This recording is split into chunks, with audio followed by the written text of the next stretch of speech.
me not to live, just sit and putter. Life's candy and the sun's a ball of butter. Don't bring around a cloud to rain on my parade. Don't tell me not to fly, I've simply got to. If someone takes a spill, it's me and not you. Who told you you're allowed to rain on my parade? I march my band out, I'll beat my drum, and if I'm fanned out, your turn at bat, sir. I think I didn't fake it, hat, sir. I guess I didn't make it. But whether I'm the rose of sheer perfection, freckle on the nose of life's perfection, cinder or the shiny apple of its eye, I've gotta fly once, I've gotta try once, only can die once, right, sir? Ooh, love is juicy, juicy, and you see, I've gotta have my bite, sir. Get ready for me, love, 'cause I'm a comer. Simply gotta march, my heart's a drummer. Don't bring around a cloud to rain on my parade. I'm gonna live and live now. Get what I want, I know how. One roll and the whole shebang. One part, that bell will go clang. I am the target and wham. One shot, one gunshot, and bam! Hey, world, here I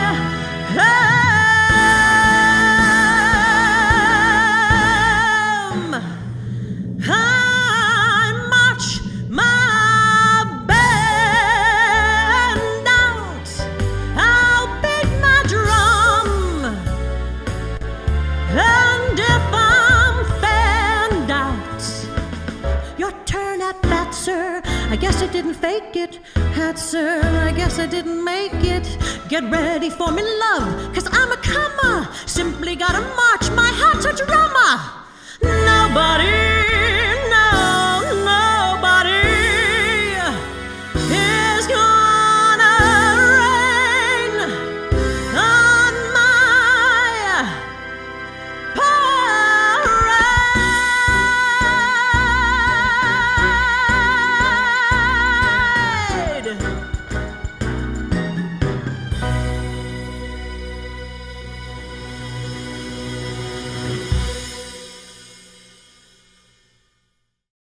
Welcome back, ladies and gentlemen. Today I have an amazing guest. His name is David Polansky.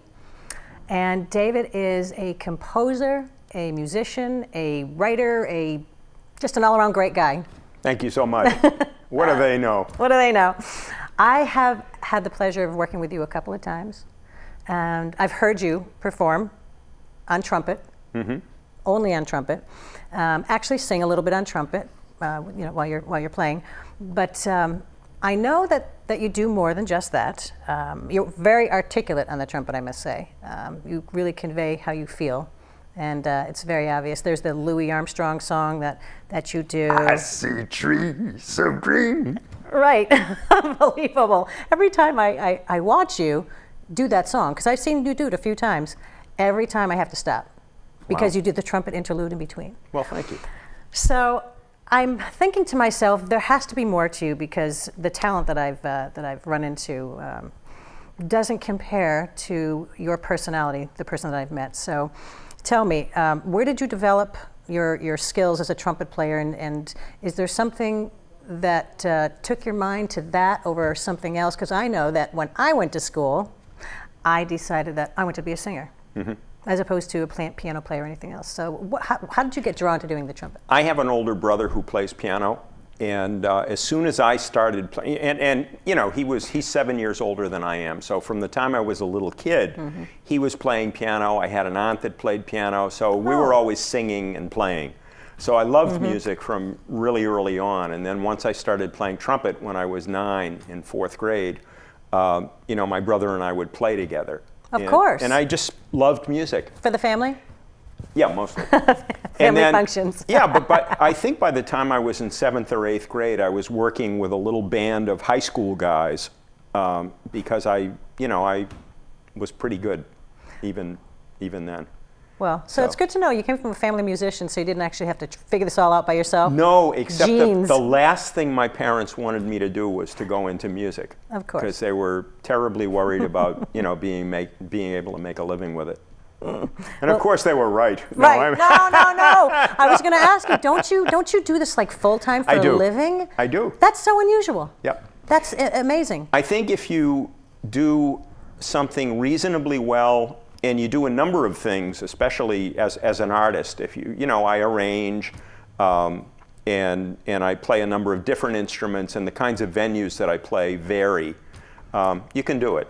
Tell me, I know that you are a teacher, and I'm correct, right? Well, the only teaching I do is I teach a preschoolers and moms class, and these kids are like little kids.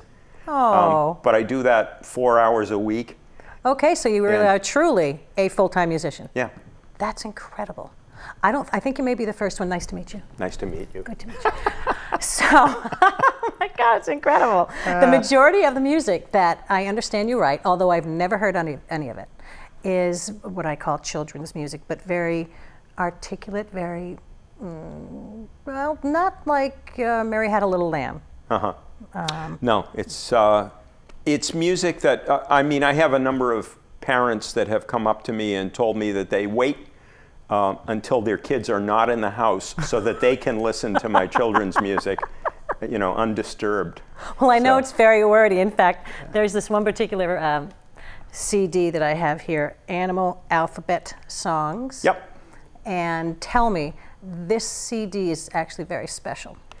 Tell me about that. It started as a cassette in 1981, and there are 26 songs on it that go alligator through zebra, and I have a bunch of different singers. There's one song for every letter, and I think I have 6 singers and 15 musicians. I've got a couple of Boston Pops guys on there, and the CD is actually used around the world in educational contexts. The American Museum of Natural History used it in their ed courses, and the Cousteau Society used some of the marine animal songs in they had a oceanic theme park I love in that. Paris. So Wow. yeah, Wow. it's made its way into some nice niches. What actually inspired you to start doing children's songs? Is that the only kind of music that you do also? No, I do some other things, but if you'd like to know, how I got into children's songs, I could sort of do a musical answer to that question.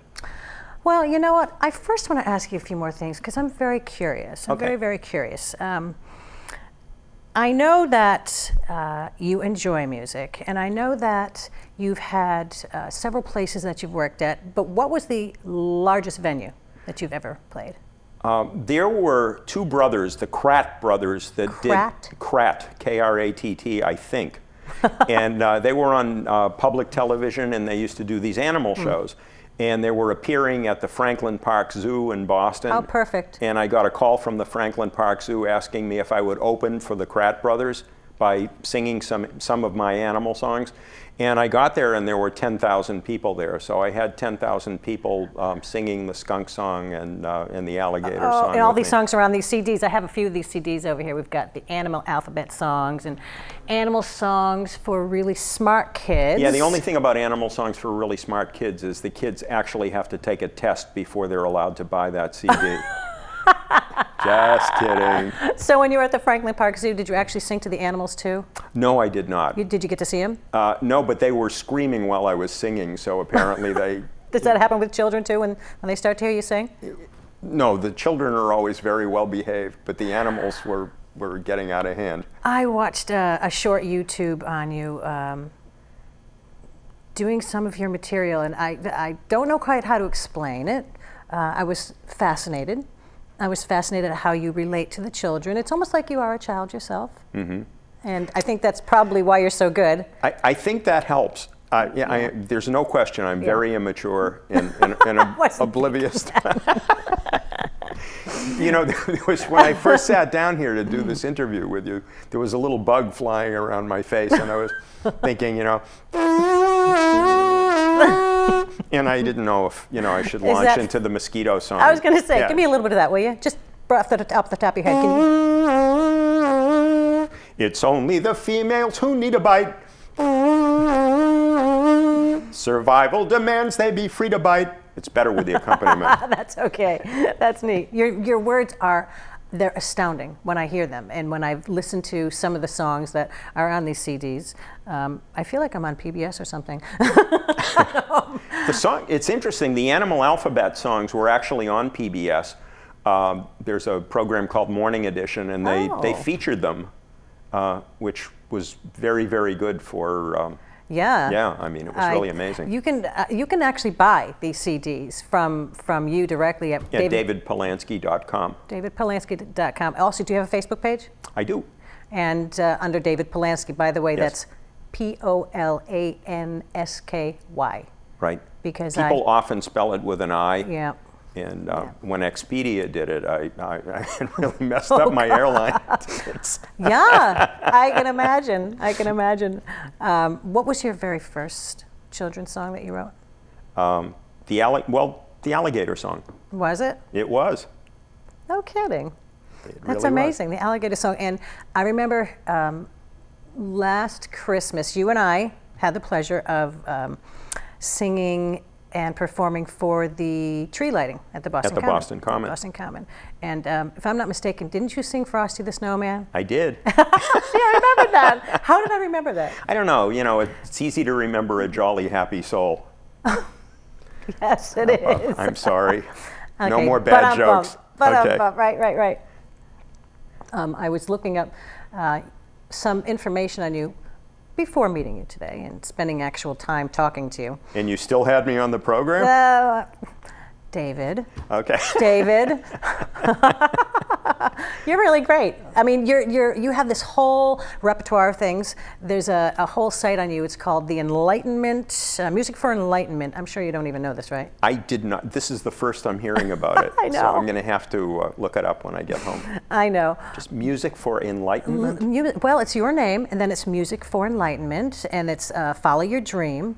And I sat there and I listened to a little bit of everything and watched you perform, and you're very entertaining, very unusual the way you stand up, sit down, relate to the audience. Yes. If they had been diagnosing, attention deficit disorder when I was a little kid, they would have got me, but that didn't start happening until a few years ago. Well, I would absolutely love if you could do a little performance today and maybe start with the alligator song. Would you mind? I would love to. That's great.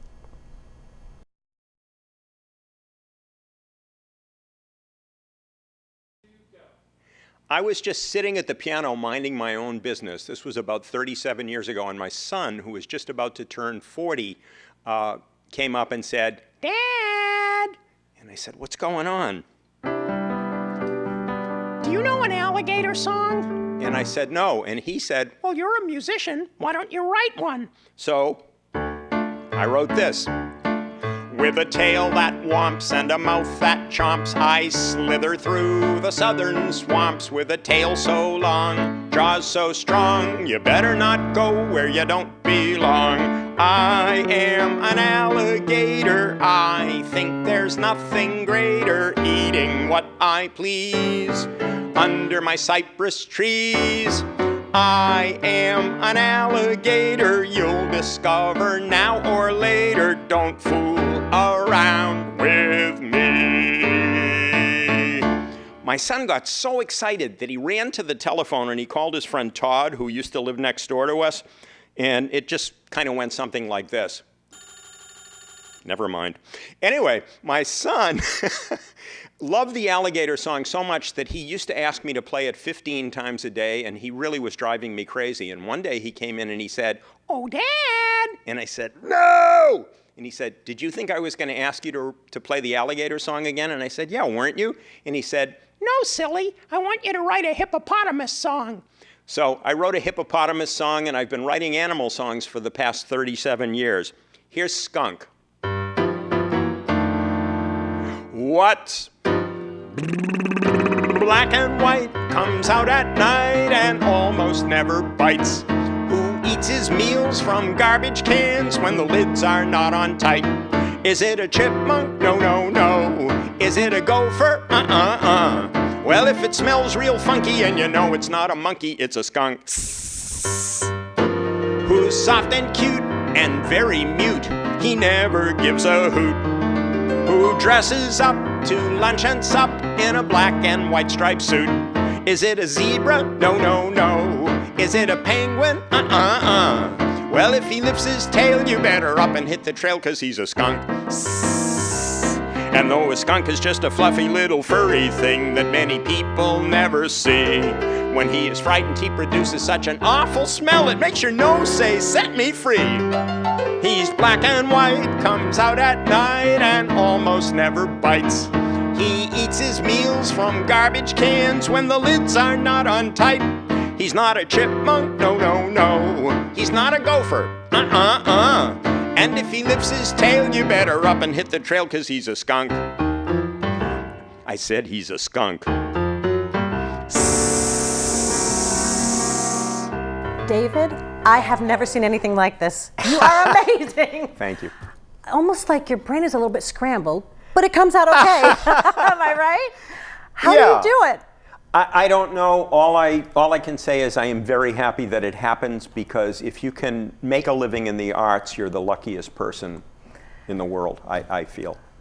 What do you do if you forget a word? Are you good at writing on the spot? Because I know that I have, there's an old little story I'll tell you very quickly, where I was performing at a party and I was singing a song that I actually performed only about 150 songs and rewrote the entire song. Not one word was in the song. Does that happen to you in front of the kids? Does it ever happen to you? Oh yeah, of course it does. I mean, I've been playing for a zillion years, and you know, if you do enough performances, you're gonna forget something. Do you cruise through it? Do you ever get distracted? No, but what the funny thing is, I do programs for seniors as well, and when I forget something, I turn around to them and I tell them I'm having a junior moment. And they love it. They absolutely love it. I love it. You did a performance I was reading about. You did a performance in a library that was supposed to be a children's performance, and what happened? This was before I had ever done shows for seniors, and I was setting up my equipment, and some seniors came in, and I said, oh good, the kids are bringing their grandparents with them. And as I continued to set up, more and more seniors came in, and there was no sign of a kid anywhere.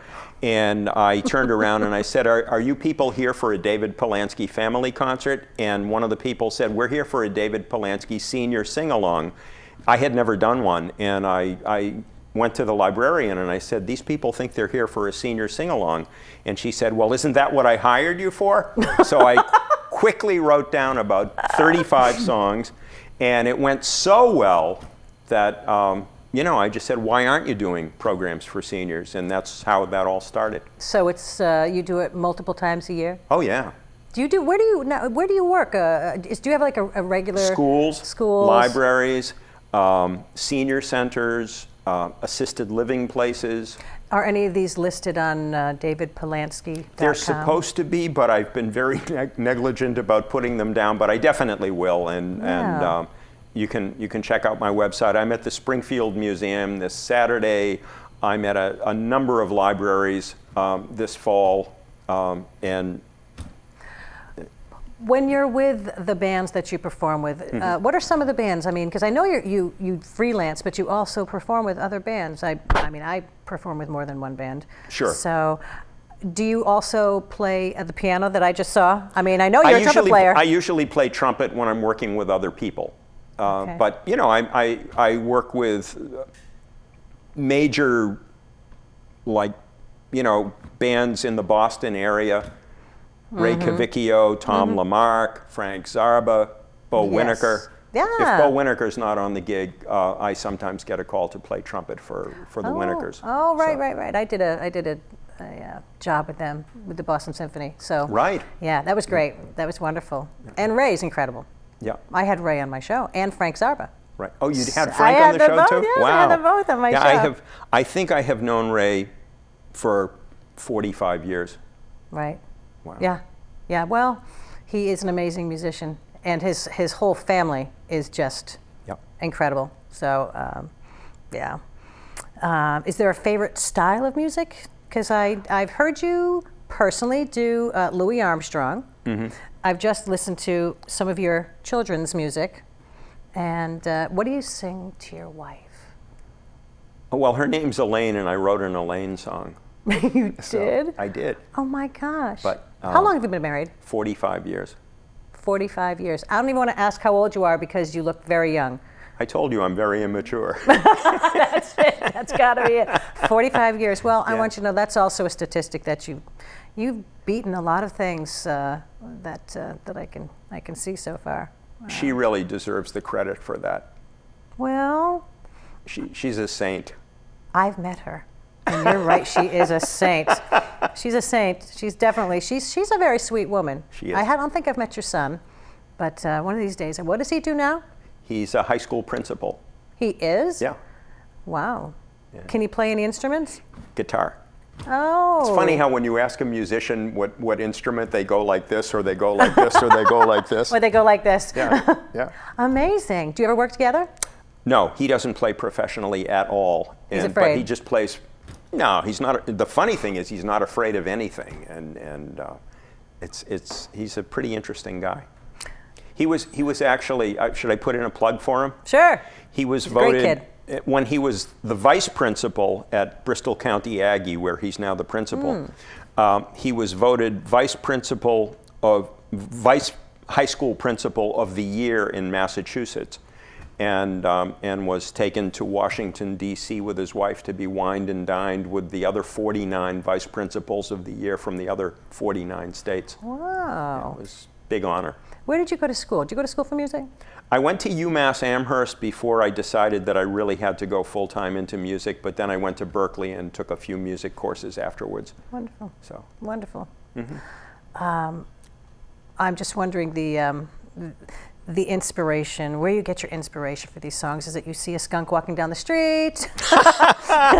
You saw an alligator in a toy store? I mean, what is it? What gives you the inspiration for all these songs?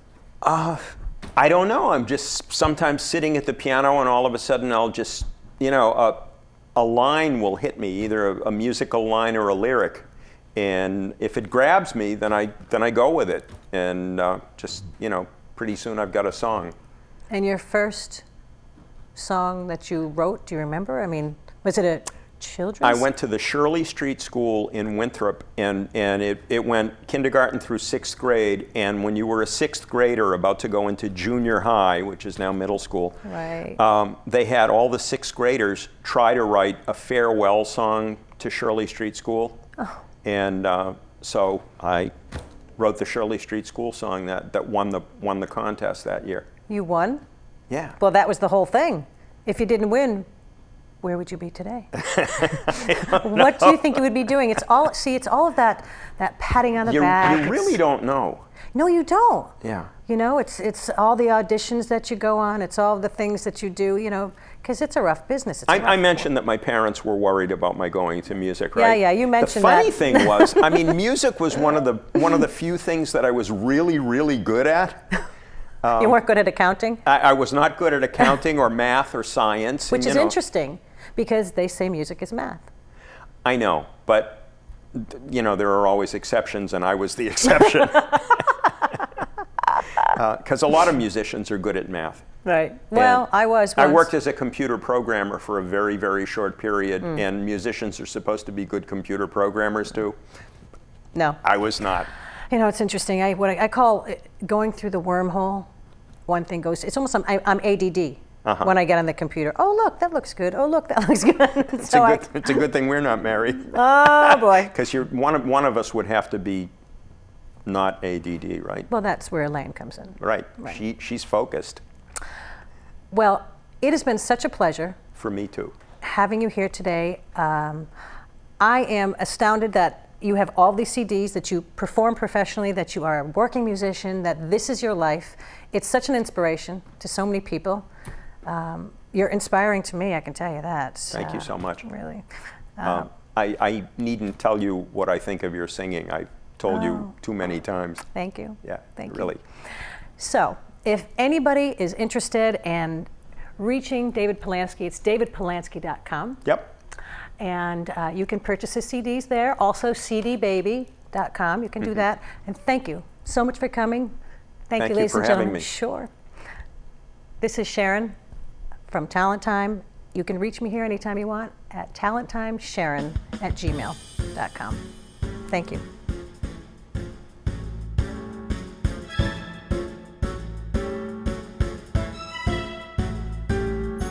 Don't tell me not to live, just sit and putter. Life's candy and the sun's a ball of butter. Don't bring around a cloud to rain on my parade.